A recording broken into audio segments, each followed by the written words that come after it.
ង្គំសូមលើកហាត់ឡើងប្រណំថ្វាត់អូនសេរីសា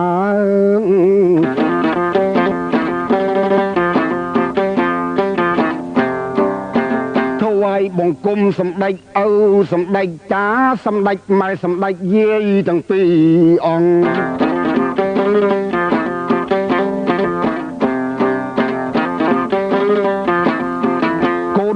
ចៅទួតចាំពុំភ្លេចប្រគុណសម្ដេចឲ្យជួយស្រង់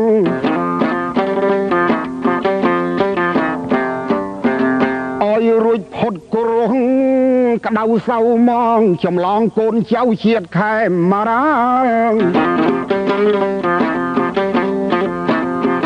ដាក់ដល់ត្រៃសុកមនោរមត្រជាំងត្រជុំរលរូបា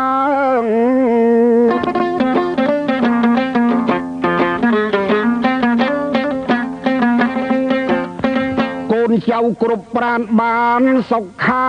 ចាប់ចុកឈឺផ្សាយជាសះស្បើយអង្គសម្ដេចឪមានប្រគុណមហាសែនធ្ងន់គ្មានប្រៀបឡើយជាតិមានទុកធ្ងន់អត់អន់ស្បើយច្រើនខែឆ្នាំហើយបានសម្ដេច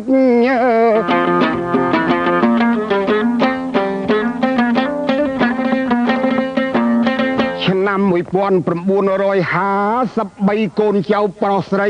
ចាំពុំភ្លេចសម្ដេចឪធ្វើព្រះរាជពោជកិច្ចទាមទារឯករាជ្យពីបារាំង